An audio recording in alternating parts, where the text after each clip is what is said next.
살아계신 주 나의 삶의 소망 걱정 근심 전없네 사랑의 주님 살길 인도하니 내 모든 삶의 기쁨 그 수만하네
성부, 성자, 성령의 이름으로 추수감사주일 예배를 주님 앞에 드리겠습니다.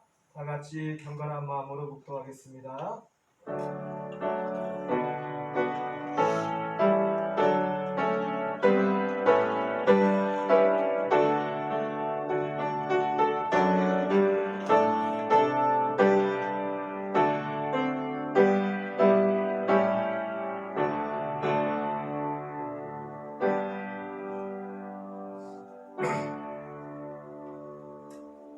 우리 다 같이 찬송가 15장을 찬양드리겠습니다. 찬송가 15장.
찬송가 뒤편에 있는 교동문 106번, 감사절 2번, 교동문 106번, 감사절 2번을 교독하겠습니다.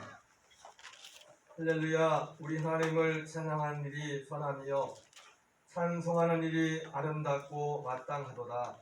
여호와께서 예루살렘을 세우시며 이스라엘의 흩어진 자들을 모으시며 상심한 자들을 고치시며 그들의 상처를 싸매시는도다. 그가 그들에게 수를 주시고 그것들을 다 이름대로 부르시는도다. 우리 주는 위대하시며 능력이 많으시며 그의 지혜가 무궁하시도다. 여호와께서 겸손한 자들을 붙드시고 악인들을 땅에 엎드려 뛰시는도다. 감사함으로 여호와께 노래하며 수금으로 하나님께 찬양할지어다. 그가 구름으로 하늘을 덮으시며 땅을 위하여 비를 주게 하시며 산에 풀이 자라게 하시며 들짐승과 은은 까마귀 새끼에게 먹을 것을 주시는도다. 여호와는 악인이 실각하여 기뻐하게 하시며 사람의 자녀가 없애라 하여 기뻐하지 아니하시고 여호와는 자기를 경외하는 자들과 그의 인자하심을 바라는 자들을 기뻐하시는구나. 아멘.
내가 이르기를 내 허물을 여호와께 자고하리라고 주께 내 죄를 아뢰고 내 죄악을 숨기지 않았더니 주께서 내 죄악을 사하셨나이다라고 말씀하셨습니다.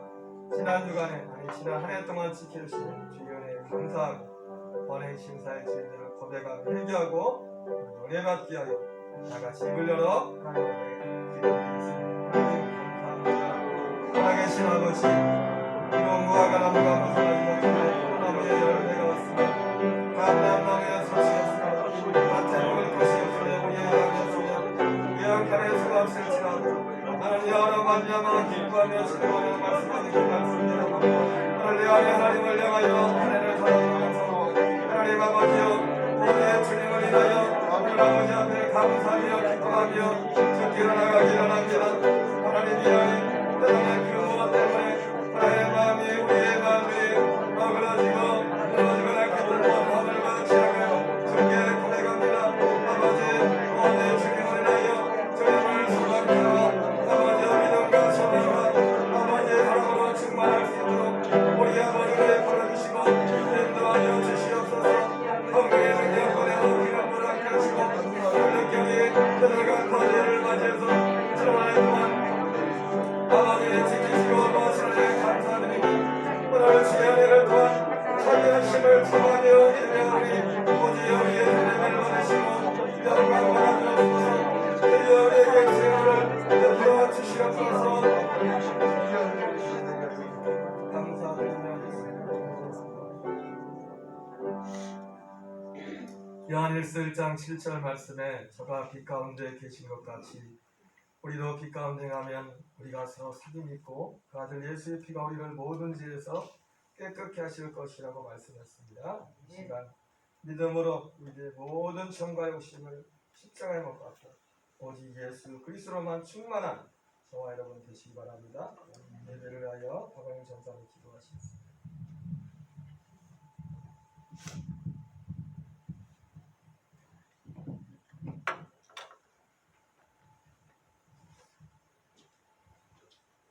전능하신 하나님, 어제나 오늘이나 영원토록 동일하게 우리를 사랑하시는 아버지, 감사합니다.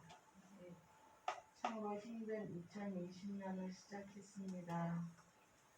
그렇지만 오늘 이 시간 지금 한 해를 돌아보니 모든 것이 하나님의 은혜요 하나님의 돌보심과 하나님 사랑 속에서 지내왔음을 깨닫습니다. 감사합니다. 아버지, 파란 하늘을 볼 수 있는 눈을 주셔서 감사합니다. 오복백과가 이렇게 풍성한 가을을 저희에게 허락하여 주셔서 하나님께 감사 예배를 드릴 수 있도록 은혜를 베풀어 주셔서 진심으로 감사합니다.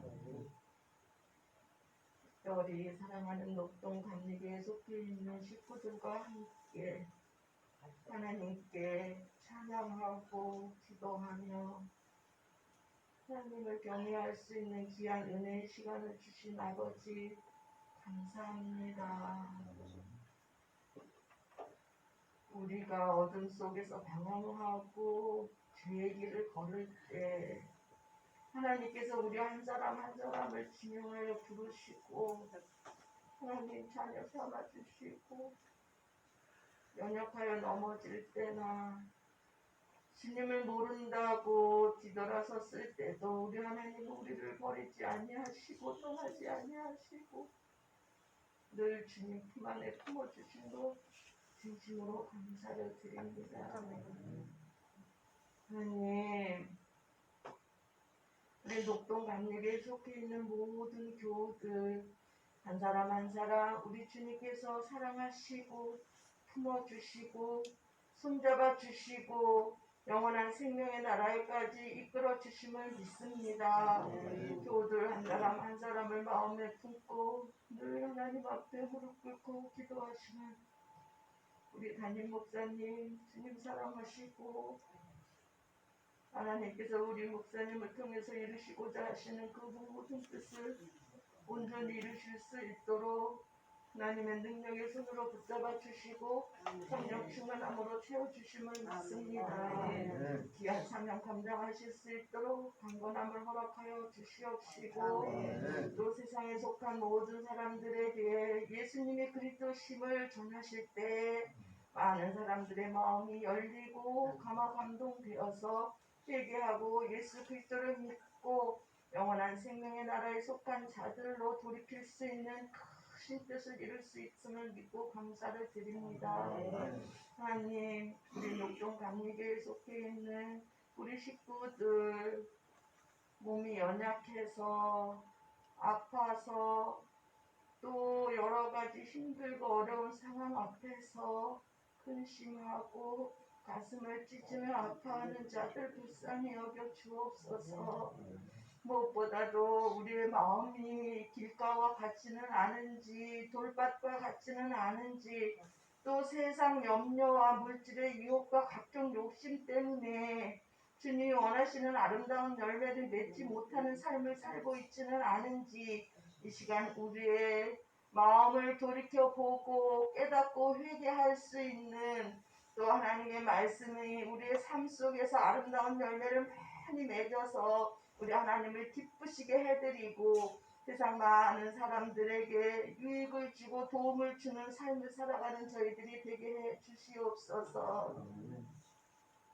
하나님, 몸이 너무 많이 아파서 이곳에 함께하지 못한 우리 식구들 우리 하나님 기억해 주시고 찾아가 주셔서 우리 주님께서 그 뜨거운 사랑의 손길로 만져주셔서 너무 많이 고통스럽지 않게 하시고 영원한 하나님 나라의 소망을 두고 늘 기뻐하며 감사하며 주님과 동행하는 삶을 살아갈 수 있는 믿음의 식구들이 되게 해 주시옵소서.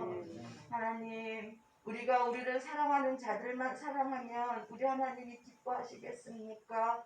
우리를 박해하는 자들도 위에서 축복하고 우리를 저주하는 자들까지도 예수 그리스도 사랑의 마음을 품고 축복하고 기도할 수 있는 저희 모두들이 되게 하여 주시옵소서. 전능하신 하나님 살아계신 우리 아버지께서 우리의 먹을 것과 마실 것과 입을 것을 예비해 두시고 늘 지켜주시는데 우리들은 늘 세상 것을 바라보면서 넘어지고 아파하고 힘들어할 때가 많습니다. 연약한 우리의 믿음을 불쌍히 여겨주시고 이제는 주님의 나라와 주님의 의를 구해서 우리의 남은 삶을 온전히 하나님 기뻐하시는 뜻을 이루어드리는 축복의 통로로 예수 그리스도의 사랑을 흘려보내는 통로로 사용되는 저희 모두가 되게 하여 주시옵소서. 하나님 지금도 세계 곳곳에 예수 그리스도의 생명의 말씀을 전하시기 위해서 수고하시고 눈물과 땀을 흘리는 많은 선교사님들 기억해 주시옵소서. 하나님께서 특별히 귀한 사명을 주신 것을 깨닫고 하나님 말씀과 기도로 성령 충만한 가운데 하나님의 크신 뜻을 이루어드리는 충성된 종들로 굳건하게 세워 주시옵소서. 오늘 하나님 저희들 추수감사 주일을 맞아 하나님께 감사로 예배드리며 또 우리 사랑하는 식구들과 함께 떡을 나누며 아버지 사랑을 나누려고 하오니 하나님 오늘 이 기쁘고 복된 날이 일주일 동안의 삶 속에서도 기뻐하고 감사하고 주변 사람들에게 주님의 사랑을 흘려보낼 수 있는 저희 모두가 되게 하여 주시옵소서. 영원한 생명의 나라에서 우리의 청소를 예비하시고 이 땅에 다시 오실 예수님을 사랑합니다. 이 모든 말씀 감사하며 예수님의 이름으로 간절히 기도드립니다. 아멘.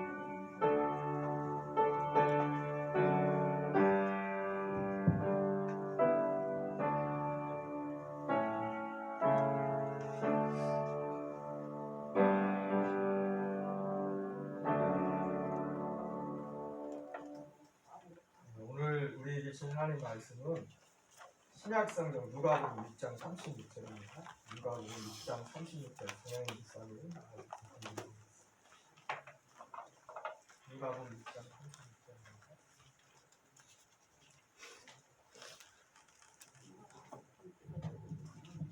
너희가 아버지의 자비로우심 같이 너희도 자비로운 자가 되라. 아멘. 할렐루야. 오늘은 수수감사절인데 제가 설교하지 않고 벌써 이제 2주 한 주밖에 남지 않았는데 다니엘 기도회 가운데 함께 받았던 말씀을 좀 같이 드리려고 합니다. 여러분 집중해서 양 강사님을 이 현장에 모시고 듣는 생각하시고 마음을 쏟아서 은혜 받으시기 바랍니다.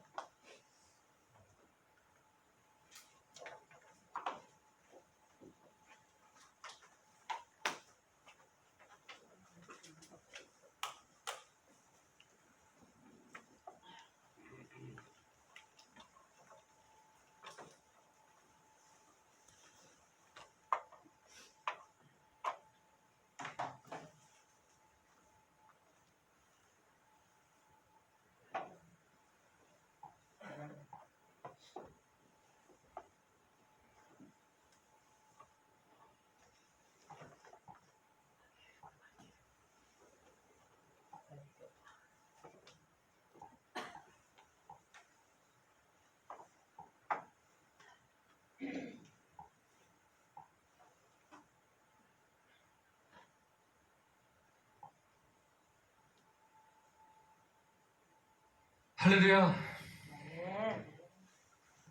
하나님께서 기뻐하시는 이 다니엘 기도에 보내신 주님께 감사 영광 올려드립니다. 무엇보다도 또 정말 하나님이 기뻐하시는 이 다니엘 기도에 참여하는 모든 성도님들 한 분 한 분을 가장 존귀하신 예수님의 이름으로 축복합니다. 연약하고 부족한 총을 이곳에 세우신 이유는 살아계신 하나님의 아들 예수 그리스도의 그 긍휼을 증거하라고 세운 줄 저는 믿습니다. 짧은 시간이지만 제가 고통 속에서 만난 그 하나님 함께 나누고 싶습니다. 저는 흔히 말하는 모태신앙을 가진 사람입니다. 3대째 신앙을 가지고 있고요. 저희 외할아버지는 장로님으로 섬기셨고 어머님은 선교사님이십니다. 그 신앙을 이어받은 3대째 기독교인인데도 불구하고 제 생각에는 형통이 아닌 고통의 세월만 계속적으로 되는 것이 너무나 힘들었습니다. 첫째로는 제가 초등학교 6학년 때 저희 아버지가 갑자기 쓰러지게 됩니다. 저희 가족은 아버지, 어머니, 또 남동생 저 4명인데 저희 아버지는 제가 개인적으로 생각하기에 가장 멋진 남자였어요. 왜냐하면 항상 사회 정의의 실현을 위해서 경찰관이었는데 동네 불량배들을 잘 잡아서 또 우리를 보호해 주시고 늘 멋진 일들만 하는 그런 멋쟁이 아버지라고 생각을 했는데 그 멋진 아버지가 갑자기 쓰러진 거예요. 그래서 간이 안 좋아서 간 치료를 한 6개월 동안 했는데 이게 어딘이었던 거예요. 알고 봤더니 2번째 쓰러지고 나서 병원에 갔는데 뇌종양 말기라고 판정을 받게 됩니다. 멋진 아버지가 처음으로 제게 연약한 모습을 보이셨습니다.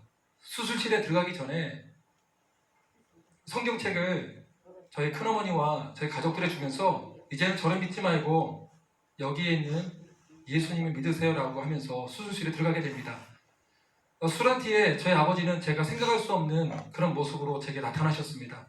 3차례 수술 결과 반수불구의 장애인이 되셨고 덩어리가 되셨습니다. 저는 이런 아버지를 위해서 제가 할 수 있는 게 무엇일까라고 고민하다가 40일 작정 기도를 한번 드려야겠다. 40일 새벽 기도를 드리면 하나님께서 내 기도를 들으시고 아버지를 낫게 해줄 거라고 확신하게 되었습니다. 그런데 38일째 되던 날에 배가 너무 아픈 거예요. 너무 아파서 어머니 너무 아파서 못 가겠습니다 하니까 저희 어머니가 그 당시에 키가 150cm, 저는 중2 때 키가 170인데 세상에 저를 병원에 데려가지 않고 들쳐 업더니 30분 동안 교회에 끌고 가는 거예요. 하나님께 소원한 것은 죽더라도 지켜야 된다고. 그런 어머니가 어디 있습니까? 이해가 안 되죠? 저도 이해가 안 됐어요. 그런데 예배를 드리고 났더니 배가 거짓말이 나온 거예요. 할렐루야. 얼마나 기뻤던지, 야 3일만 더 기도하면 우리 아버지 살아나시겠다. 그런 기대감에서 생기지 않을까요? 그래서 열심히 기도했죠. 그런데 40일이 끝나는 그날 제 동생이 갑자기 맹장이 터져서 수술받게 됩니다. 병원에 갔는데 그 다음날 집에서 오라는 연락을 받았어요. 맹장 수술 다음날 어떻게 갑니까? 물어봤더니 느낌이 좀 좋지 않았지만 동생과 같이 갔거든요. 아버지가 돌아가셨더라고요. 인정도 보지 못했어요. 제 동생은 아버지가 죽으신 모습을 보고 울다가 또 실밥이 터져서 또 수술했어요.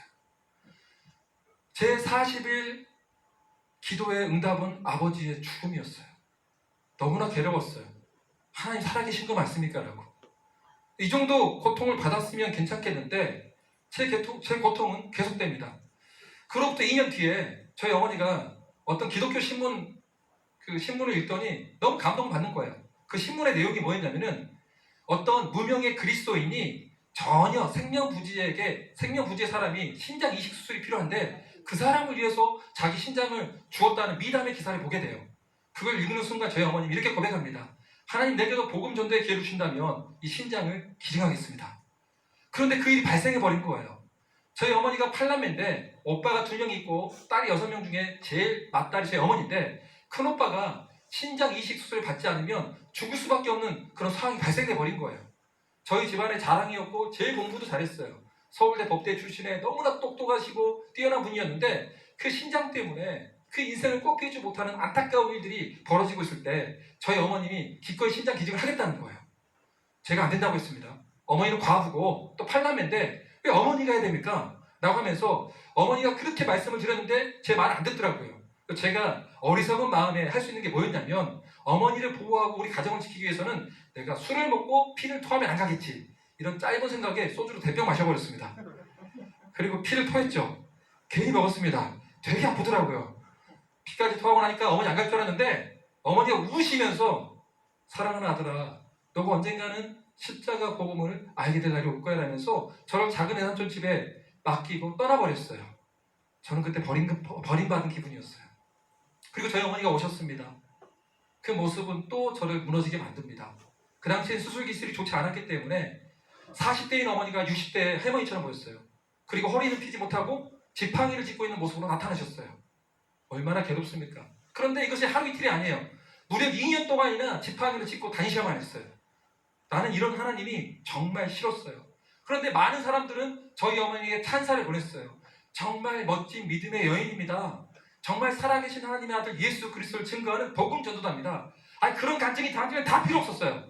그건 어머니의 하나님이고 내게 있어서 하나님은 죽은 하나님이었어요. 너무나 잔인했어요. 그래서 저는 공부를 열심히 하게 됩니다. 공부라도 열심히 해서 대학 가서 남자는 힘이니까 힘이라도 생겨서 어머니를 보호해야겠다. 그래서 대학에 들어가고 또 공대에 들어가서 자격증도 따고 제 인생 처음으로 300만 원을 벌게 됩니다. 270만 원을 어머니께 드리고 20만 원은 제가 쓰고 10만 원 동생을 줬더니 동생이 갑자기 눈이 동그래집니다. 얘가 건달에 진짜 공부도 안 하는 그런 애였거든요. 중고등학교 때 담배도 피고 그런 애였어요. 물론 저도 그랬어요. 근데 그런 애들도 소망이 있습니다. 여러분 그런 자식들이 있다면 너무 닥달하지 마세요. 여기 다니엘의 기도의 간증의 주인공으로 설치 누가 했겠습니까? 그런데 제 동생이 갑자기 제가 용돈을 주니까 형 어떻게 돼? 야, 공대 가서 자격증만 따도 아르바이트 하면 돈이 달라. 그랬더니 얘가 갑자기 집에다가 IKN하고 딱 붙여놓더니 머리를 삭발하고 고3 때 공부를 하는 거예요. 제가 놀렸죠. 네가 깡통이냐? IKN 나는 깡통이다. 나는 깡통이다. 놀리다니는데 막 동생이 막 저를 막 대적하더니 열심히 공부하더니 와, 이게 웬걸입니까? 저보다 더 좋은 일반 대학 4년대 공과대학에 들어간 거예요. 어머님이 춤을 췄죠. 이 과부에게 복을 주십니까? 라고. 그래서 이렇게 멋진 양복도 사주고 넥타이도 사줬어요. 동생이 얼마나 당황스럽든지 동생이 이런 거예요. 아, 어머니 내가 이래봬도 공학 박사학위를 따서 어머니 호강시켜드리겠습니다. 그런 거예요. 그리고 떠나는데 밤 12시가 돼도 집에 안 들어오는 거예요. 느낌이 좀 이상해요. 전화가 왔는데 동생 친구들인데 뭐라고 연락이 왔냐면 형님 빨리 오십시오. 지금 대학병원 응급실인데 큰 사고가 났습니다. 무슨 일인데? 가봤더니 대학교 입학식 날 우리 대학생들이 서로 남자끼리 힘싸움 하잖아요. 술을 거하게 먹고 취했는데 대학로에서 치고받고 싸움이 일어났답니다. 싸움이 일어났는데 넘어진 순간에 음주운전 차량이 제 동생의 머리를 까고 가버렸어요. 믿을 수가 없었어요. 사고 날 차례가 아니거든요. 병원에 갔어요. 의사 선생님이 저를 불러요. 갔더니 CT를 딱 보여줘요. 머리뼈가 3군데 깨졌는데 뇌압이 차서 1시간 이내에 죽는데요. 태어나서 처음으로 무릎 꿇고 빌었어요. 살려주시라고. 내 전부라고. 우리 집 돈 있다고. 근데 그 선생님 그래요. 장기 기증하는 게 가장 좋은 일이라고. 1시간이 지나니까 제 동생의 모습을 찾으러 다녔는데 얼굴의 형상을 알아볼 수가 없었어요. 인공호흡기를 차고 숨을 헐떡헐떡 쉬고 있는데 1시간이 지나니까 뚜 소리와 함께 간호사의 소리가 들렸어요. 지현웅 군은 법적으로 사망했습니다. 저는 그 응급실에서 짐승같이 울었습니다. 제가 가장 힘든 것 중에 하나는 이 사건을 우리 어머니에게 어떻게 말씀을 드려야 될까? 간신히 마음을 추려서 어머니께 말씀드렸는데 어머니는 동생을 보고 기절하셨습니다. 그리고 화장터에 갔죠. 화장터에 가서 한 줌에 제가 된 동생을 어릴 때 고향이 섬진강에 뿌렸어요. 내가 너 죽인 놈들 다 죽여버릴 거야. 왜냐? 제 동생이 또 자살로 판별이 됐거든요. 가짜 증인들, 거짓 경찰관들. 근데 하나님의 은혜로 나중에 다 밝혀졌지만 저는 그 분노를 이기지 못해서 칼을 사고 이놈들 다 죽이고 저도 극단적인 선택을 하려고 준비를 했습니다. 그런데 문제는 저희 어머니였어요. 바보 같은 저희 어머니는 맨날 저희 거실에 걸려져 있는 최후의 만찬 그림을 보면서 하나님은 내 마음을 아십니다.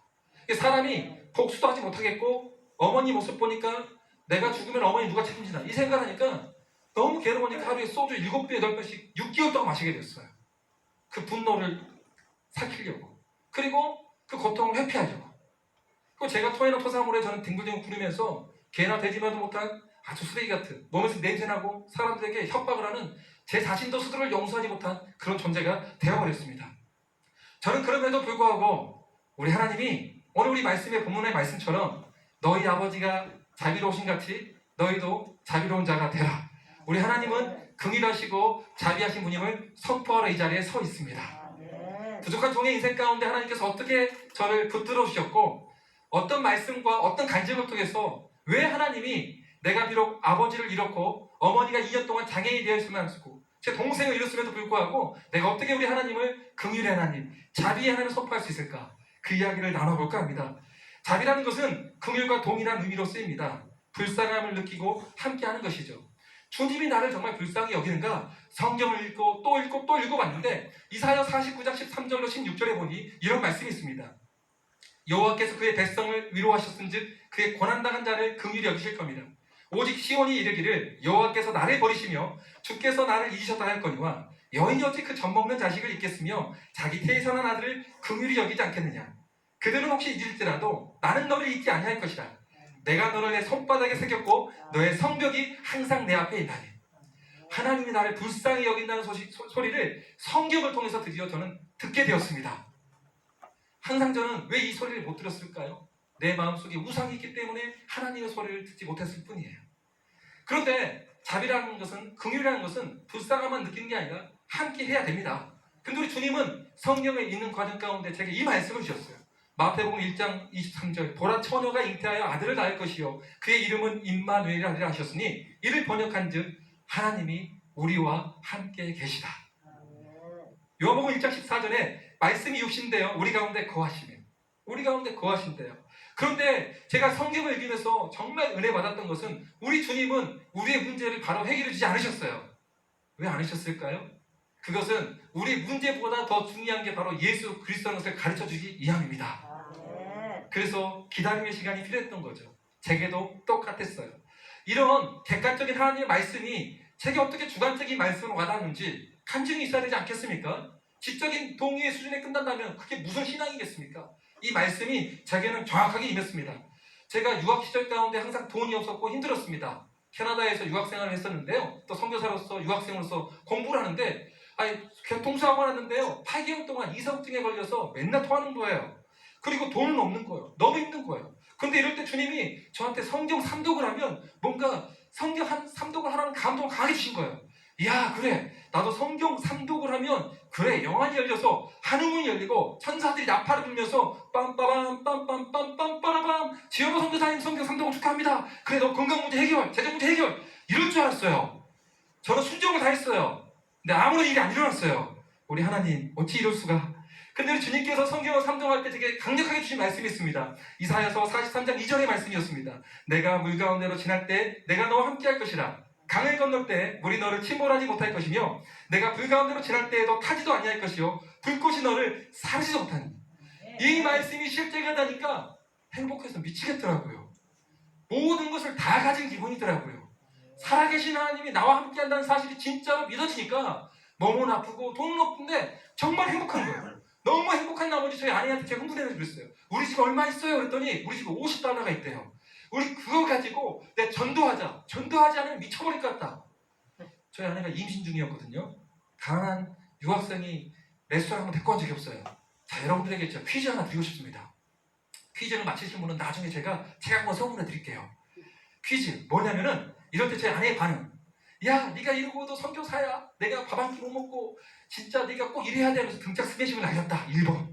2번. 아 정말 거룩하고 진실하고 신실한 당신의 내 아내 어떻게 당신 이렇게 할 수 있어요? 당신 뜻대로 따라오리라. 2번. 자 1번 집은 뭐 같아요? 1번. 여기는 완악한 사람들이 많이 있군요. 지금 이 영이 열려야 돼요. 아직 여러분 기도 많이 할 것 같아요. 오늘 설교를 짧게 하고 내가 기도할 테니까 잘 들어보세요. 2번 2번인데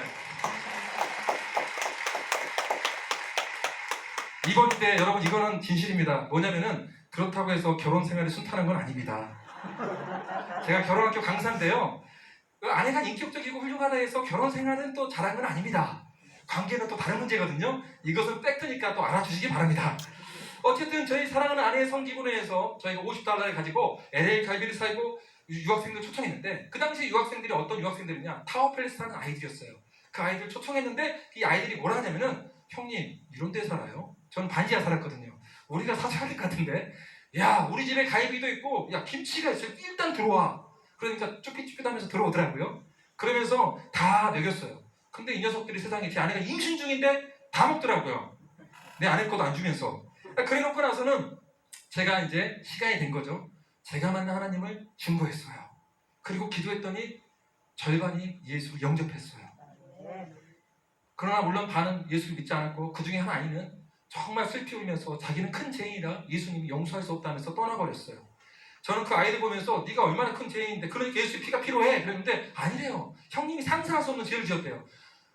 그래서 궁금해서 물어볼 수도 없고 일단 방에 들어가서 저는 기도하기 시작합니다. 하나님 너무나 속상합니다. 저 친구 구원받아야 됩니다. 하는데 제 인생 처음으로 눈물을 흘리면서 기도하는데 아버지를 잃었을 때보다 어머니가 수술했을 때보다 동생을 잃었을 때보다 더 큰 슬픔이 임하더라고요. 저는 그때 알았어요. 이게 하나님의 마음이구나. 나는 내 문제만 생각했었는데 하나님은 더 큰 아픔으로 우리를 보고 있구나. 저는 비로소 이제 선교사의 마음이 조금 생긴 거예요. 고린도서 6장 9절로 10절에 이름 없는 사람 같으나 우리는 유명하고 죽은 사람 같으나 보십시오 살아 있습니다. 징벌을 받는 사람 같으나 죽임을 당한 데까지 이르지 않고 근심하는 사람 같으나 항상 기뻐하고 가난한 사람 같으나 많은 사람을 부유하게 하고 아무것도 가지지 않는 사람 같으나 모든 것을 가진 사람입니다. 이름은요 하나님 앞에 이름만 있으면 돼요. 저는 지금까지 유명하고 싶은 마음이 없어요. 하나님 앞에 이름이 있느냐 없느냐 그게 더 중요해요. 보십시오. $50밖에 없지만 더 많은 수억에 있는 사람들을 도울 수 있는 힘이 어디에 있었습니까? 우리 안에는 예수 그리스도의 생명이 있는 줄 저는 믿습니다. 돈 없다고 전도 못하는 거 아닙니다. 돈 없어도 할 수 있습니다. 우리 마음 가운데 누가 있느냐가 가장 중요하다는 것이죠. 우리 하나님 정말 인격적이십니다. 우리 하나님이 한 달 뒤에 갑자기 저희 이모부를 파송해 주십니다. 저희 이모부가 대기업 임원이었는데 갑자기요 저희 이모부가 저희 아내를 보더니 우리 조카 며느리 이런 데서 살아? 어떻게 너희들 뭐 먹고 싶니? 저희가 뭐라고 대답했을까요? LA 갈비 사주세요. 그랬더니 저희 이모부가 아야 그거 말고 나 스테이크하우스 갈게. 아니요 LA 갈비. 그래서 밴쿠버에서 제일 잘하는 한식당에 갔는데요. 갑자기 저희 이모부가 $80 코스 요리하고 랍스터하고 대기하고 LA 갈비 사준 거예요. 이모부 너무 많아요. 그랬더니 저희 이모부가 너무 쿨하게 나머는 싸가. 그리고 갑자기 저한테 잠깐 조카야 들어와봐. 화장실로 끌고 가더니 한 달 월세 얼마야? $500입니다. $500 세서 주더라고요. 그리고 아내랑 같이 너무 행복해서 하나님 무슨 저희들에게 이런 은혜 주십니까? 라고 오는데 하나님 이런 감동을 주시더라고요. 내 자식이 이렇게 자기가 먹을 것도 없이 헌신하는데 내가 왜 어찌 너를 챙기지 않겠냐고. 그러니까 우리가 헌신했기 때문에 하나님이 복을 주신 게 아니고 그냥 하나님께 너무 감사해서 너무 고마워서 우리 했던 것뿐인데 우리 하나님은 아버지잖아요. 10배의 돈과 그 많은 것을 주셨다니까요. 이게 우리 아버지예요. 믿습니까? 근데 꼭 이런 설교하는 이런 사람이 있어요. 그럼 오늘 내가 아깝다 $500 헌금했으면 5,000불이 생긴 거 아니었을까? 이런 것은 설교를 다시 한번 들어보세요. 저는 그렇게 설교한 적이 없습니다. 다른 이외에 또 우리가 함께 하신 하나님에 대해서 저는 많은 간증들이 있지만 시간은 넘어가고 이런 긍휼의 하나님을 맛본 사람은 우리 주님이 뭐라 하냐면 너희도 이제는 자비로운 자가 되어라고 우리에게 도전을 주십니다. 왜 그럴까요? 오늘 본문 읽었던 누가복음 6장 36절 전에 6장 35절 하반부를 읽어오면 하나님께서는 은혜를 모르는 사람들과 악한 사람들에게도 인자하시기 때문입니다. 그런데 야고보서 2장 15절 17절에 보니까 사람들의 태도는 이런 것 같아요. 만일 형제나 자매가 헐벗고 일용할 양식이 없는데 너희 중에 누구든지 그에게 이르되 평안히 가라 덥게 하라 배부르게 하라며 그 몸에 쓸 것을 주지 아니하면 무슨 이익이 있으요 이와 같이 행함이 없는 믿음은 그 자체가 죽은 것이라. 저는 이 말씀을 통해서 뭘 배우게 되냐면 행함이 없는 믿음은 죽은 믿음인 것처럼 행함이 없는 긍휼은 죽은 긍휼이라는 것을 저는 배우게 되었습니다. 이것을 가르쳐준 사건이 있었습니다. 제가요 1997년도에 동생을 잃고 술 정병이 됐는데 제가 군대를 안 가도 되는데 너무나 사랑하고 존경하신 저희 어머님이 너는 군대를 가야 될 것 같으라고 군대를 안 빼준 거예요. 제가 저희 어머니 협박했어요. 어머니 군대 안 빼주면 내가 진짜 극단적인 선택을 하든가 군대가 사고 칠 거라고. 그랬더니 어머님이 내가 기도했는데 너 안 죽어. 뭘 기도해요? 그랬더니 저희 어머님이 너는 군대 가야 돼. 그래야 사람이 돼. 그리고 엄마의 소원 하나 들어줘. 너 뭔데요? 교회에서 1대1 양육 좀 받아.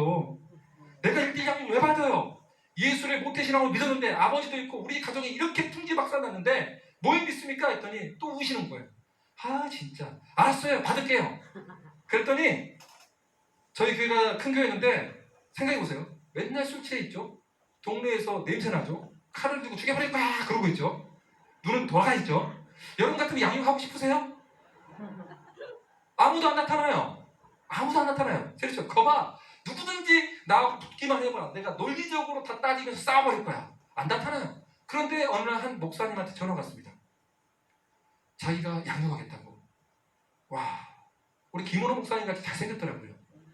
스타일이 비슷해요.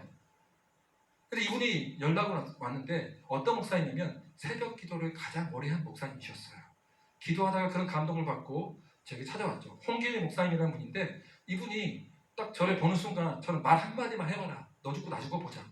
저도 제 목사지만 이런 놈 만날까 봐 정말 두렵습니다. 그런데 주님은 신실하셔서 인생 총량이 거치겠더라고요.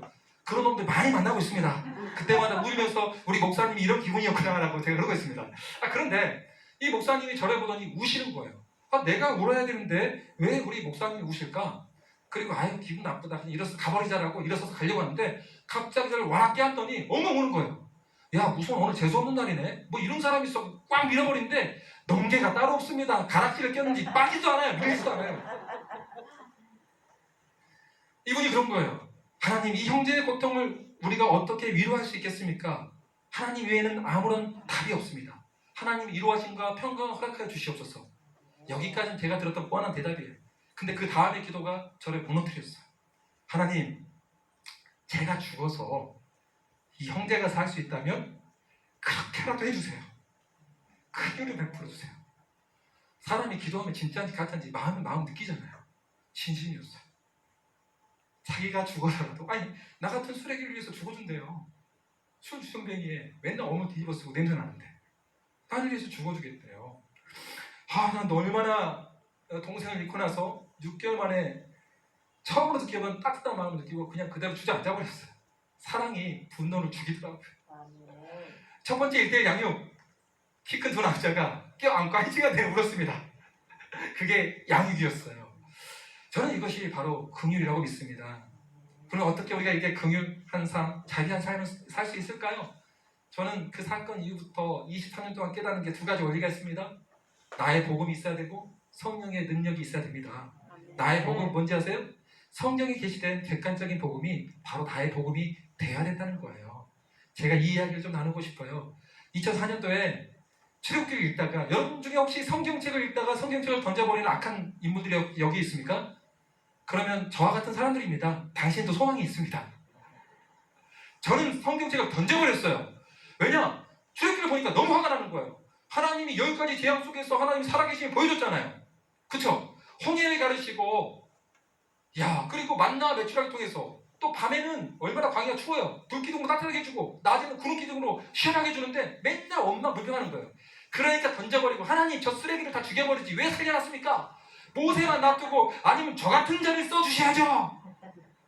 제 자신이 몰라요. 이렇게 완악한 사람 자기는 몰라요. 그리고 밴쿠버에서 토요일마다 위로 예배를 드리는 가정이 있었는데 거기는 20살 된 청년이 교통사고를 인해서 말을 못하는 아론이라는 청년이 있는 집이었어요. 말도 못하고 저희 아버지처럼 반수 불가된 청년이었는데 저희 아버지가 생각나서 매주 따라가서 기도를 하러 갔죠. 기도하는데 우리 주님이 굉장히 인격적이셨습니다. 저 같으면 너부터 알아! 진노와 불이 막 쏟아질 것 같은데 주님이 저 세상에서 가장 따뜻한 목소리로 이런 것 같아요. 처음 신기한 체험인데 현호야 왜 화가 났니? 제가 뭐라는 줄 아세요? 와 주님 출애굽 이스라엘 백성입니다! 막 이렇게 제가 막 대화를 했어요. 근데 주님이 이러신 거예요. 갑자기 인격적으로 제가 7살 때 비가 많이 오는 날 주님께 기도했던 것을 기억나게 하셨어요. 비가 많이 오는 날 기도했더니 그 비를 그치게 하셨거든요. 그 비를 그치게 했던 너의 하나님이라는 것을 기억나게 해주셨어요. 너희 아버지는 현우야 3개월밖에 살지 못했는데 내가 그 생명을 연장해서 2년간 살게 했으며 너희 집은 주야로 가정예배를 드렸을 때 너희 아버지 입술이 열리지 않았느냐, 나를 찬양하지 않았느냐. 많은 사람들은 그 입술을 가지고 정죄하고 비난하고 참수하는데 너희 아버지는 나만을 찬양하다가 천국 갔는데 뭐가 부족하지? 그리고 너희 엄마의 신장 이식 수술을 통해서 너희 큰애 삼촌이 구원을 받았는데 구원만큼 큰 게 뭐든 이런저런 수많은 기적과 이적과 환상과 체험을 받던 것들이 기억나면서 두려워 떨기 시작한 거예요. 왜냐? 출애굽한 이스라엘 백성보다 악하다는 제 자신을 발견하게 된 거죠. 무릎을 꿇고 달달달 떨면서 하나님 저 같은 사람도 용서가 됩니까? 라고 펑펑 울면서 두려워 떨기 시작했습니다. 그런데 우리 주님의 따뜻한 음성이 들렸습니다. 피 흘림이 없이는 죄사함이 없다. 내가 너를 위해서 예수를 주지 않았니? 내게 돌아와라. 내게 돌아와라. 내 보배로운 피의 능력을 믿고 내게 돌아와라.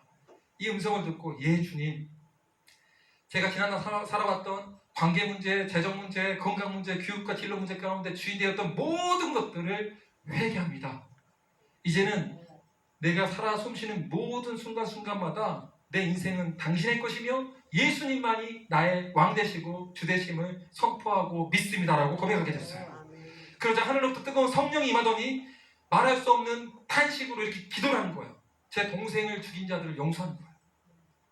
하나님, 저를 구원해 주셔서 감사한데 내가 이렇게 구원의 확신을 가지고 은혜의 기쁨을 누리게 되었는데 동생을 죽이고 거짓 증언했던 사람들의 마음이 얼마나 괴롭겠습니까? 저를 용서한 것처럼 그들도 용서하여 주십시오. 이거는 성령의 기도였어요. 왜냐? 제가 용서를 하지 못하면 제가 결박을 당하고 묶임을 당하거든요. 그러니까 이건 제가 원하는 기도가 아니에요. 성령이 하나님의 뜻에 따라 기도하시는 우리의 보혜사 되시잖아요. 우리의 전역자가 되시잖아요. 우리의 위로자가 되시잖아요. 우리의 상담가가 되어주시잖아요. 이 좋은 성령이 임하더니 저를 해방시켜 주시는 거예요. 할렐루야. 이 좋은 성령이 예수 믿는 자에게 누구나 다 있다는 거예요. 제가 어떤 사람이 이렇게 간증하면 이래요. 야, 원수도 용서했는데 용서의 사람이군요. 아니요. 교회 안에 있는 형제자매도 가끔씩 보면 용서가 안 돼서 막 불복을 올라와요. 그러면 또 그래요. 오 주님, 또 십자가를 바라봅니다. 성령님 도와주세요. 성령이 아니면 이런 기도를 할 수가 없습니다. 믿습니까? 아멘. 저는 이렇게 구원을 받고 나서 하나님이 이제 저를 긍휼의 예배자로 만들어주셨습니다. 여러분 그거 아세요? 불쌍함을 느끼고 함께하는 것을 아는 자들의 최고의 반응이 예배입니다. 아멘. 우리 하나님 우리를 로봇으로 만들지 않았습니다. 하나님이 긍휼을 가르쳐준 이유는, 은혜를 가르쳐준 이유는 너도 나와 이제 사랑의 교제를 하는데 너의 인격으로 반응하라는 거예요. 그게 예배라니까요.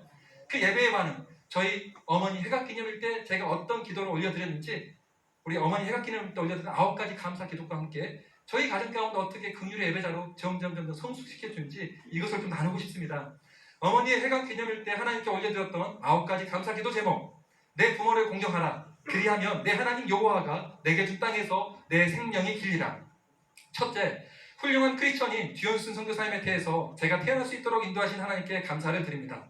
둘째, 7살 때 비가 많이 오는 굳은 날씨에도 불구하고 제 손을 꼭 잡으시며 예배를 드리러 교회로 인도하셨던 신실한 어머님을 주셔서 감사드립니다. 그날 저는 제 기도를 들으시고 비를 그치게 하신 저의 하나님을 만날 수 있었습니다.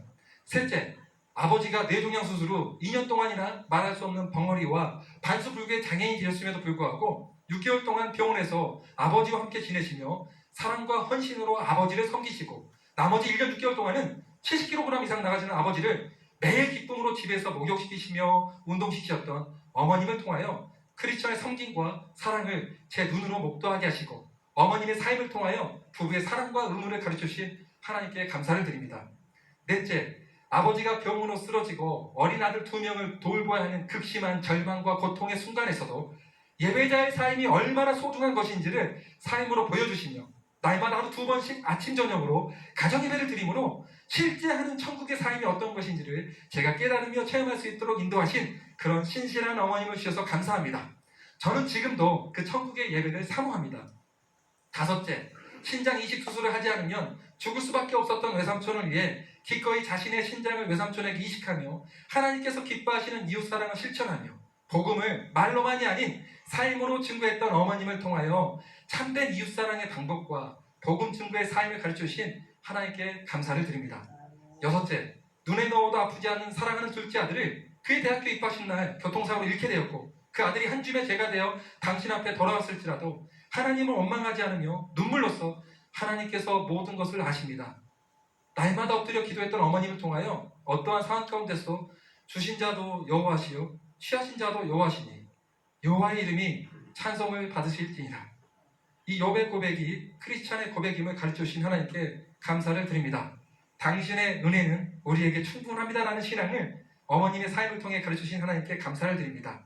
일곱째, 50대 후반에 선교사가 되어 캐나다로 파송되어 오셨을 때 모든 사람들이 무시하고 비웃으며 심지어 아들인 저마저도 이해할 수 없었을 때 선교사는 현지 언어를 습득해야 한다며 전도를 하실 때마다 사용하셨던 암송 구절 129절을 영어로 아들과 며느리 앞에서 더듬더듬 외우셨던 어머님을 통해 선교사의 사명과 언어 훈련의 중요성을 가르쳐주신 하나님께 감사를 드립니다.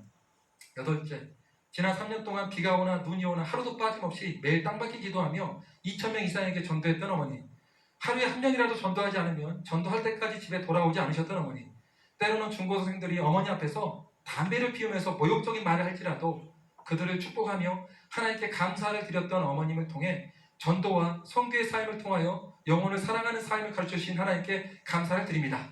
2,000명 이상에게 전도했을지라도 열매가 없는 상황 가운데서 하나님께서 모든 것을 아신다며 포기하지 않으신 어머니에게 이 아들이 어머니의 열매라고 말씀해 주시고 이 아들을 통하여 수많은 영혼들을 주님께로 인도하게 하시니 그 크신 은혜에 감사를 드립니다. 아홉째, 부족한 아들과 며느리를 항상 사랑과 겸손으로 섬겨주시고 격려해주시는 어머님을 통해 섬김의 종이 어떤 모습인지를 가르쳐주신 하나님께 감사를 드립니다. 사랑과 긍휼과 자비의 하나님, 저에게도 은혜를 베풀어 주셔서 만약 제가 회각까지 살 수 있다면 그때 제 아들 샘과 뱃속에 있는 아이가 하나님께서 이런 아버지를 주셔서 감사합니다라는 기도를 올려드릴 수 있는 은혜를 저에게 허락하시고 축복하여 주시옵소서.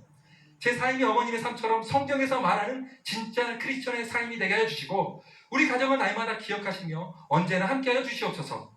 우리 가정의 주인 되신 주님께서 우리를 언제나 사랑해 주시고 함께해 주심에 감사를 드리며 세상에서 가장 존귀하신 예수님의 이름으로 기도 올려 드리옵나이다. 아멘.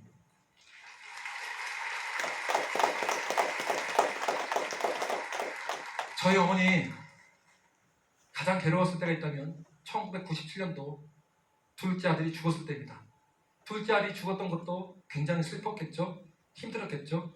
그런데 또 나머지 한 아들은 어떻게 됐죠? 술주정뱅이. 그런데 어김없이 주일이 다가왔습니다. 저희 어머니는 그 당시 소년부 교사로 섬기고 있었습니다. 교회 가고 싶었을까요? 창피해서 가고 싶지 않았겠죠. 예수를 믿었는데 과부가 되었고, 예수를 믿었는데 한 아들은 죽었고, 예수를 믿었는데 한 아들은 술주정뱅이가 되었어요. 이런 저주스러운 환경 가운데 누가 예배를 드리고 싶겠습니까? 저희 어머니 예배를 드리러 갑니다. 그 이유가 뭐냐? 내가 안 가면 우리 소년부 아이들이 분방공부 시간에 고아처럼 또 뿔뿔이 흩어지니까봐 그게 또 괴로운 거예요. 내 영적인 아이들이 또 흩어지면 어떡해. 펑펑 우시면서 예배드리러 갔습니다. 예배를 드렸는데 어떤 마음이었을까요? 그냥 하나님 앞에 울었어요. 그리고 분방공부 시간에 애들한테 선생님 왜 우세요? 너희 형이 사실은 며칠 전에 죽었단다. 아이들도 울고 저희 어머니도 울었어요. 여러분 그거 아세요? 인생에서 가장 비천할 때에도 하나님께 예배드린 것이 진짜 예배자예요. 우리의 문제가 해결되지 않았음에도 불구하고 우리 주님은 긍휼의 하나님이기 때문에 우리의 예배를 받기에 합당하시세요. 가장 절망적이고 비천한 그 순간에 그 예배를 하나님은 기뻐 받아주셨어요. 하나님이 너무 기뻐하셨어요. 그 다음부터 자꾸 저희 반 아이들이, 어머니 반 아이들이 계속적으로 막 부흥하는 거예요. 계속 부흥하더니 반을 쪼개지는 거예요. 너무 많이 보내주신 거예요. 그해 연말에 전남도에서 최우수 교사상을 받은데 저희 어머님 행동이 참 이상해요. 국무총 이상, 대통령상 안 부럽대요. 하나님이 주신 이상이 너무나 영광스럽대요. 하나님 감사합니다. 비천한 자를 기억하는 이에게 감사하라. 그의 인자가 무궁하리로다. 총을 치시는 거예요. 그리고 나서 어머니 그렇게 좋으세요? 너무 행복하대요. 그리고 누구를 위해서 기도했겠어요? 10년 동안 저를 위해서 무려 10년 동안이나 기도합니다. 저도 10년 뒤에 좋은 일이 아니라 형통한 삶이 아니라 제 인생 가운데 극단적인 선택을 하고 싶은 만큼 관계 문제, 재정 문제, 건강 문제, 교육과 진로 문제가 덮쳐올 때가 있었습니다. 오직 힘들었으면 화이트락이라는 밴쿠버 아름다운 바닷가에 폭풍이 칠 때 파도야 네가 나를 쳐라. 내가 네 파도에 쳐서 죽으면 하나님 보기에 덜 민망할 것 같다. 내 스스로 죽은 건 아니잖아. 아침에 눈을 뜨면 눈을 뜨고 싶지 않은 사람들 있죠? 그게 정말 홍해 앞에 있는 인생들인데 제가 그랬어요. 선교사로 헌신했는데 가장으로 최선을 다했는데 관계 문제는 꼬여가고 돈은 없어지고 나는 멋진 가장이라고 생각해서 최선을 다했는데 지금 무너져가고 있는 거예요. 차라리 죽었으면 좋겠다. 바닷가 앞에 걸어가는데 말할 수 없는 탄식으로 성령이 주품에 품어서 찬양을 하는 거예요. 주님, 저 파도가 관계 문제, 재정 문제, 건강 문제, 교육과 진로 문제 같습니다 했더니 주님이 그 찬양을 하게 하시면서 왜 너는 문제를 보니? 나는 너의 하나님이야. 너희 어머니의 인생을 기억해봐. 가장 극심한 고난 가운데 뭘 했지? 예배입니다. 너도 예배자야. 보여야지. 저는 그날 바로 집으로 뛰어가서 우리 가족 친구들이 모아서 우리 예배드리자. 그리고 나서 일주일에 한 번 드렸던 가정예배를 3번 드리게 되고 5번 드리게 되고 7번 드렸어요. 무려 3개월 내내 기도를 드렸는데 우리의 문제 해결이 아니라 계속적으로 회개에 있어요. 관계 문제에 대해서 우리가 주인 되었던 것들, 재정 문제에 대해서 돈이 우상이 되었던 것들, 건강 문제에 대해서 그게 우상이 되었던 것들, 교육과 진로 문제에 대해서 하나님을 인정하지 않았던 그 모든 것들을 회개했어요. 심지어 이렇게까지 우리가 고백했어요. 하나님, 이 고통을 주신 이유를 알지 못한다면 이 고통을 우리에게 걷어가지 마시고 이 고통을 주신 이유를 알 때까지 우리를 회개시켜 주십시오라고. 하나님은 그 기도를 기뻐 받아주셨어요. 철저하게 회개 뒤에 상상할 수 없는 방법으로 우리 주님이 저희 가정에게 은혜를 베풀어 주셨어요. 어떤 은혜인지 아세요? 제가 사실은 학점이 C-F 이런 학점 받아봤습니까? 4.3 만점에 C-F를 맞으면 학점이 1, 2, 3에 나옵니다. 1.23. 살다 이런 학점을 처음 받아봤습니다. 이 학점을 맞으면 비자 연장도 안 될 뿐만 아니라 저는 모든 것이 사역자로서 끝날 판에 있었거든요. 그런데 이게 웬일입니까? F를 줬던 교수님이 장학금 $1,000를 주는 거예요. 너는 우리가 신실한 거 다 알고 있는데 정신적인 압박 때문에 이랬다고. 비자 연장하고 있지? 네. 비자 연장 신청서 써야 되는데 어떻게 써야 할지 모르겠습니다. 총장상을 받게 돼요. 우리 학교 최우수 모범상 $3,000와 함께 총장님이 제게 레터를 써줘요. 이 학생은 이렇게 해서 우리에게 정말 훌륭한 아웃스탠딩 스튜던트다. 아웃스탠딩이 뭔지 모르시는 분들 한번 찾아보세요. 뛰어난 학생입니다. 그래서 $3,000를 받고 제가 해마다 중국 선교여행 갔는데 $3,000가 채워진 거예요. 이게 말이 됩니까? 학점 1.23이 어떻게 장학금을 받고 학점 1.23이 총장상을 받냐 이거예요. 하나님의 계획은 우리의 기회가 다르다는 거예요. 믿습니까? 우리를 예배자로 이렇게 계속적으로 하나님 만들어갔어요. 또 하루는 우리가 선교사로 기도하는데 아니 빵이 없는 게 빵이 제가 별명이 빵은 사랑입니다. 빵은 사랑입니다라고 외치는 인간 중에 하나예요. 빵을 너무 좋아하거든요. 그런데 하나님께 충성했는데 캐나다에서 유명한 콥스 브레드 2달러짜리 그 빵을 먹어야 되는데 2달러가 없는 거 2,000원이 하나님 주의 자존심이라 놓고 2달러도 안 주십니까? 너무하십니다. 이 빵이 없습니다. 아내도 없고 3살 난 아이하고 다 뭐 해야 됩니까? 주님 막 이러고 있는데 그날 아침에 신문에 전 세계에 하루가 1,000원이 없어서 굶어 죽기 직전에 아이들이 9억 명이 있다는 소식을 제가 봤거든요. 그게 기억나면서 네가 선교사냐? 아, 우리 집 쌀도 있고 김치도 있는데 너무 창피해서 회개하고 집에 빵이 한 조각 있었는데 곰팡이 핀 빵이 하나 있었어요. 그걸 빼서 냄새를 맡아보니까 먹을 수 있을 것 같아요. 안전한 거 확인하고 곰팡이 띄어내고 빵을 굽고 저희 집에 갖고 와서 저희 아들과 함께 저희 둘이서 이렇게 기도했습니다. 하나님 저희를 자녀 삼아 주셔서 감사합니다. 저희와 끝까지 함께 해주시면 감사합니다. 예수님의 이름으로 기도합니다. 아멘. 했더니 저희 아들이 크게 아멘 하더라고요. 오늘 두 번째 퀴즈이자 마지막 퀴즈가 있습니다. 저는 그 모습을 보고 엉엉 울었습니다. 울었던 이유 1번 우리 아들이 빵 지 혼자 다 먹어서 내가 울었다. 2번 하나님 말씀이 임하여서 울었다. 뭐죠? 2번 야 하나님의 은혜가 이제 임했습니다. 제가 마칠 시간이 다가옵니다. 예, 제가 그때 뭘 느꼈냐면 어릴 때 불렀던 찬양이 생각났습니다. 무화과 나뭇잎이 마르고 포도 열매가 없으며 이 찬양이 그렇게 무서운 찬양인지 몰랐어요. 그런데 이제 이 하나님의 은혜를 보니까 무서운 찬양이 아니라 왜 하박국 선지자가 망하게 생겼는데 기뻐했을까? 저는 그 원리를 알고 기뻐했어요. 징계를 주신 이유는 반드시 회복시키기 위함입니다. 의인의 고난은 잠시입니다. 악인의 번영도 잠시라는 것을 주께서 예배자로서 저를 가르쳐 주셨습니다. 이러고 나서 또 10년이 지납니다. 이제 10년이 지났는데 어떤 일이 있냐면은 저희 10년이 지나고 나서 저희 가정에는 3대가 드리는 예배가 있었습니다. 토요일마다. 그때 제가 이제 부흥회를 많이 다니니까 저희 아들이 그 당시 10살이었는데 가슴에 이렇게 딱 성경책을 품고 왔다 갔다 하더래요. 혼자 중얼중얼 하면서. 저희 이제 어머님 선교사님이 손자야 너 뭐하니 했더니 저희 손자가 이랬대요. 할머니 하나님 말씀을 받고 있습니다. 네가 왜 하나님 말씀을 받고 있어? 아버지가 그랬습니다. 아버지가 없을 때는 내가 우리 집에 영적 가정이 됐습니다. 할머니가 그랬던 것처럼 아버지가 그랬던 것처럼 내가 지금 주의 말씀을 받고 있습니다. 어머니가 웃음이 나오는데 말릴 수는 없고 그래 받아라 하면서 나왔어요. 그리고 기도했더니 잠시 뒤에 10살 된 저희 아들이 서집을 하는 거예요. 다 모여주세요. 말씀 받았니? 받았습니다. 자, 사도신경 고백합니다. 사도신경 고백하고 찬송가 2장 부르고 오늘 말씀 사도행전 27장 보호하신 하나님 선포하는 거예요. 그 말씀에 저희 어머니가 가장 큰 은혜를 받고 많이 우셨어요. 왜? 성령이 임하면 자녀들은 애원하게 됩니다. 그 애원이 뭐예요? 특별히 계신 하나님의 나라의 말씀이 성경이라는 거예요. 믿습니까? 그 말씀을 애원했더니 어머니가 펑펑 운 거예요. 그리고 나서 이제 주의 음성을 듣는 시간입니다. 막 기록해요. 손자야 왜 이것을 정리? 아버지가 그랬습니다. 다른 건 다 잊어버려도 하나님의 말씀은 기록하여 기억하라고 했습니다. 얼마나 똑똑한지. 여러분도 제 말은 오늘 다 잊어버려도 돼요. 이름도 없어도 돼요. 대신 말씀은 살아있어야 돼요. 너희 아버지가 자비로운 같이 너희도 자비로운 자가 되어라. 이 말씀만큼은 심겨져 있어야 돼요. 그리고 나서 이제는 아버지 부흥회를 위해서 기도합니다. 주여 삼창. 오늘도 TV 보고 기도하고 있어요. 저희 가족. 주여 삼창에 있으면 기도하는 거예요. 얼마나 기뻐요. 그런데 이제 이런 기쁨도 잠시 한 2, 3년 지나고 나서 저희 어머니가 갑자기 쓰러집니다. 발견됐을 당시에 선교사 안식관에서 몸무게 36kg. 기력도 없고 두 마디만 계속 반복합니다. 하나님 고난을 주셔서 감사합니다. 저희 어머님도 부흥사였거든요. 성경 250독 이상 하셨어요. 영어 성경만 50독 이상 하고 요한복음 다 영어로 암송하세요. 그런데 자기 의가 될까봐 자랑 안 해요. 세지도 안 해요. 다 전도를 위해서 예배 말씀 기도 전도해서 전도 왕 출신이에요. 근데 그 첫 번째 간증처럼 똑같아요. 쓰러지고 아무 기억도 없던 선망증, 알츠하이머성 치매 중기. 하나님 고난을 주셔서 감사합니다. 두 번째, 중보 기도자에서 감사합니다. 저는 어머니가 그 전에 쓰러지기 전에 어떤 임종예배에 갔다 왔는데 그 모습이었어요. 어머니 돌아가시겠구나. 마치 그 두 마디가 어머니의 유언이라고 생각하게 되었습니다. 그래도 하나님 앞에 이렇게 제가 무릎 꿇고 기도했어요. 하나님, 제가 어머니 표도한 적이 한 번도 없는데 한 달만 기회를 주십시오. 한 달만 기회를 주십시오.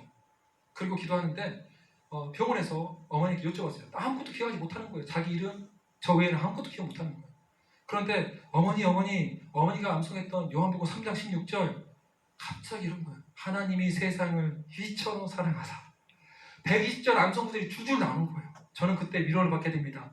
풀은 마르고 꽃은 시드나 우리 주님의 말씀은 영원토록 서 계시랴. 어머님의 기억은 다 잊어버렸지만 하나님이 붙들고 계시구나. 그리고 위로받은 것도 잠시. 이제는 저희 아내가 쓰러집니다. 과로로. 너무 힘든 거예요. 너무 괴로운 거예요. 그토록 연단받고 훈련받았는데 설거지를 하는 게 너무 기가 막힌 거예요. 그런데 광야에서 그렇게 혹독히 훈련받았는데 이제 원망하고 불평하면 될까요? 아니에요. 저는 선포했어요. 주께 감사하세. 그는 선하시며 인자하심이 영원함이로다. 내가 감사하리. 그는 선하시며 인자하심이 영원함이로다. 설거지하면서 울면서 하나님께 찬양 올려드렸어요. 내가 이제는 물러서지 않습니다. 이 환경 가운데 난 감사할 것입니다. 그랬더니 저 골방에서 우리 아이들 쌩가 있을 때 찬양 소리가 들려요. 나는 예배자입니다. 얘들아 너희들 뭐하니 했더니 오늘 엄마도 아프고 아빠도 아프니까 저희끼리 예배드립니다. 얘들아 괜찮아. 그럼 나와서 아빠는 너무 아프니까 누워 있을 테니까 너희끼리 예배 드려. 갑자기 그때 6학년인 아들 쌤이 우리 1학년인 에스더한테 갑자기 이런 겁니다. 무릎 꿇어. 오빠 왜? 지금 우리 가정이 위기상황이다. 주여 삼창을 부르고 기도한다. 할머니 낫게 해주세요. 아버지 낫게 해주세요. 어머니 낫게 해주세요. 간절히 기도했습니다. 그리고 6개월이 지납니다. 저희 어머니 쓰러진 당일만을 제외하고 모든 기억이 정상으로 돌아왔습니다. 36kg인 어머니가 36kg인 어머니가 48kg가 되었습니다. 이게 왜 이런 일이 있었을까요? 저는 이렇게 생각합니다. 잠언 17장 6절에 보니까 손자는 노인의 면류관이요 아비는 자식의 영안이라. 이 말씀이 실제인 거예요, 여러분. 이 말씀을 믿은 대로 응답해 주기 위해서 그 어린 아이들의 기도를 들어줬다고 저는 믿습니다. 어머니가 이제 많이 회복되고 둘레길을 걷는데 저는 치매가 치료되었다, 치료되지 않았다가 중요한 게 아니에요. 하나님이 함께하고 하나님 우리 가정의 주인이가 더 중요한 거예요. 그래서 저희 어머님이 저한테 이러신 거예요. 둘레길을 걷는데 제가 뒤에 따라가는데 사랑하는 아들아, 예 어머니 말씀하세요 했더니 어머니 이런 거예요. 삐쩍 마른 어머님이 걸어가는데 하나님이 우리 가정의 기업이요 선물이다. 우리 가정의 가장 큰 자랑이 바로 살아계신 하나님이다. 너를 잊지 말고 꼭 기억해야 된다. 나는 이제 죽어도 여한이 없다. 너를 예배자도로 만들었고 너희 부부와 손자 손녀가 하나님을 경외하는 예배자가 되기 때문에 나는 죽어도 여한이 없다. 너도 이제 다음 세대를 향해서 내 믿음을 전수해라. 그렇습니다. 살아계신 하나님, 긍휼의 하나님, 은혜의 하나님, 신실하신 하나님이 바로 우리 가정의 가장 큰 복이고 저뿐만 아니라 다니엘 기도에 모두 참석하는 성도들의 가장 큰 복이며 선물이며 기업이며 모든 것임을 고백합니다. 가정, 교회가 되다. 교회가 되기 위해서 여러분의 가정 예배가 회복되기를 축원합니다. 가정, 교회가 되다. 그러기 위해서 여러분들이 삶의 예배자로서 수많은 연단받는 시간 가운데서 원망 불평 대신에 주님을 인생의 비천함 가운데서도 주님을 예배하는 진짜 믿음을 증명하는 예배자가 되길 원합니다. 주님만이 모든 것임을 증명하는 저와 여러분이 되기를 간절히 축원합니다.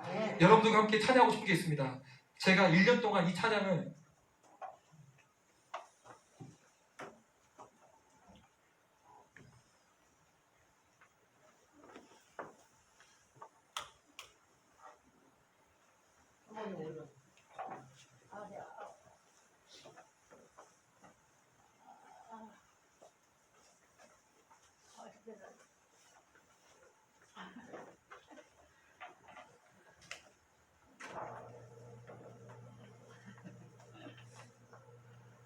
은혜 많이 받으셨어요? 시간이 많이 지나서 주는 말씀을 순화하면서 찬양하기 원합니다. 마지막 그 어머님이 하셨던 그 말씀, 내가 이제 죽어도 여한이 없다. 내가 예배자로 세우겠어. 하나님이 우리를 향해서 가지는 하나님의 마음도 여전히 있습니다. 우리가 지금 추도 감사주일을 맞이해서 빨리 우리가 하나님이 받으시는 예배자가 될 수 있고, 그리고 여러분 한 분하고 특별히 우리 한 사람의 내가 예배자로 세우는 것이 왜 이렇게 중요하냐? 만약에 저 어머니가 저런 상황에서 어머니가 무너졌다면 가정 전체가 다 무너지는 거예요. 다 지옥 가는 거예요. 하나님도 모르고 원망만 하다. 한 사람이 예배를 드리는 것이 얼마나 소중한 나름대로 각자 받은 은혜가 있을 텐데 그 은혜를 생각하면서 하나님께 찬양으로 영광을 드리겠습니다. 135장 찬송가.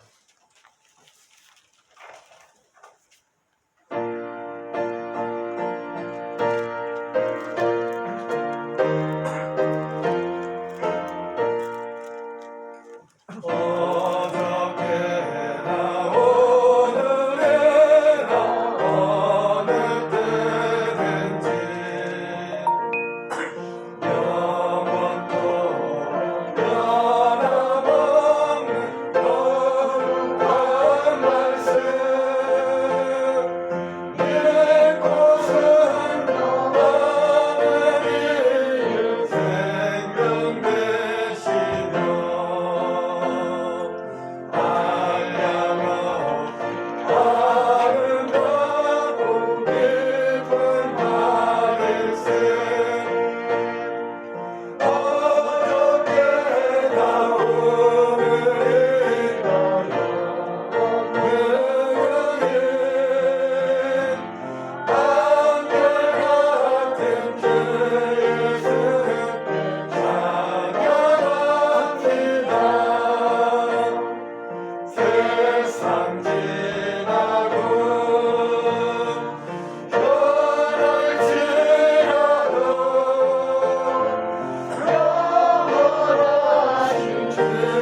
감사합니다. 추수감사 주일을 하나님한테 드리며 지연호 선교사님 어머님이 남겼던 마지막 말씀, 이제 나는 죽어도 야하였다. 내가 네 예배자로 세워졌어. 하나님 아버지, 우리 모든 교우들이 정말 하나님 모시고 하나님이 그토록 원하시는 예배자로 세워질 수 있도록 은혜를 더하여 주옵소서. 오늘도 감사 예배를 드리며 한 해 동안의 감사의 제목을 담아서 주님 앞에 올려드립니다. 11조와 감사 뭉치는 성경문을 통해서 무엇보다도 오늘 우리의 몸과 마음을 다하여 주님을 예배케 하심을 감사드립니다. 주여, 우리 녹동 강릉에 가는 모든 교우들이 저 천국을 향하여 우리의 최종 목적지인 저 천국이 우리의 삶의 최종 목적지가 되게 하시고 저 높은 곳을 향하여 날마다 예수님 손을 붙들고 나갈 수 있도록 도와주시옵소서. 온 가족이 다 구원받는 은혜가 있도록 먼저 주님 앞에 나온 우리 교우들이 가정 안에서 예수 믿는 자로서의 믿음의 도리를 볼 수 있도록 주께서 은혜를 베풀어 주옵소서. 질병으로 나오지 못한 교우들을 치료하시고 강건케 하시고 회복시켜 주시옵소서. 축복하며 예수님 이름으로 기도합니다. 감사합니다. 주의 소식은 기도를 쳐놓으시기 바랍니다. 오늘 추수감사주일 예배를 위해서 권선제자님, 권사님 집사님들 함께 섬겨주시고 준비해주셔서 감사드리고요. 무엇보다도 하나님께 감사하는 날이기도 하지만 1년 동안 여러 가지 코로나 상황, 어수선한 상황 가운데도 우리 변함없이 예배 자리를 지켜주신 우리 모든 교우분들께 감사드립니다. 그리고 또 하나님께 영광을 돌리고 하나님께 감사를 드립니다. 제가 오늘 새벽에 여기 사진 한 장 찍고 감사한금 봉투 사진 찍고 해가지고 성원이하고 지혜한테 보내줬어요.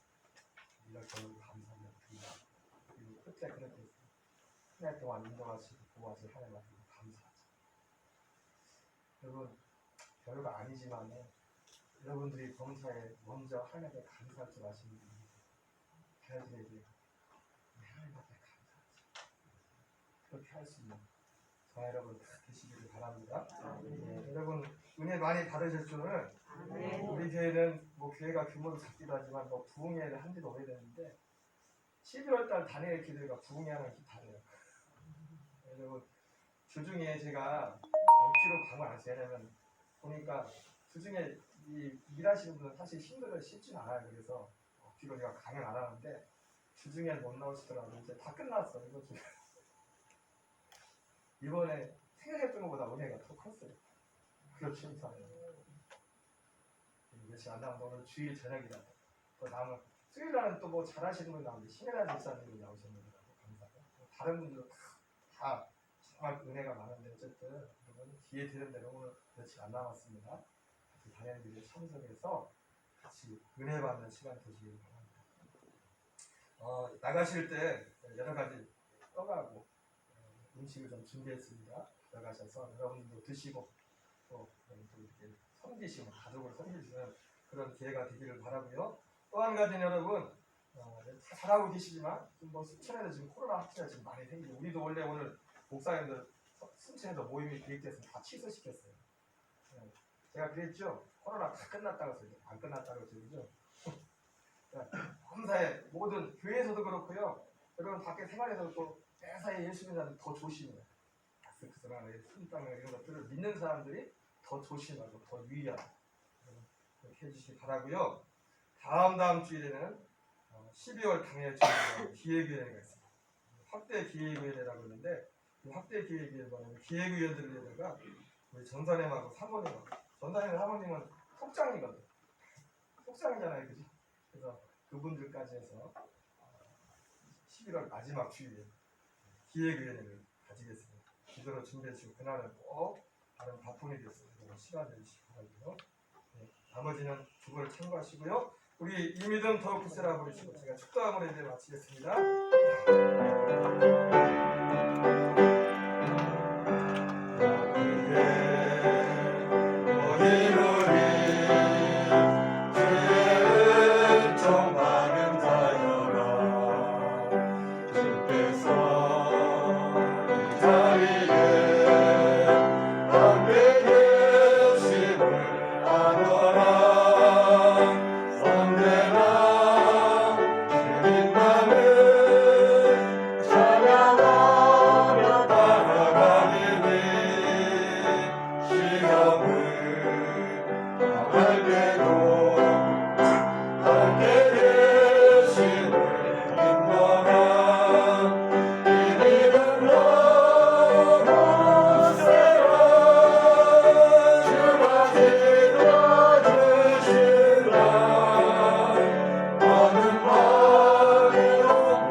말씀이 너희 아버지의 자비하신 같이 너희도 자비한 자가 되라는 그 말씀에 투행을 해봤고 주님이 원하시는 참된 예배대로 세워지기를 소원하는 사랑하는 성도들과 저들의 가정과 자녀와 일터와 이 지역과 우리 조국 대한민국에 이제부터 영원토록 함께 하시기를 간절히 축원하옵나이다. 아멘.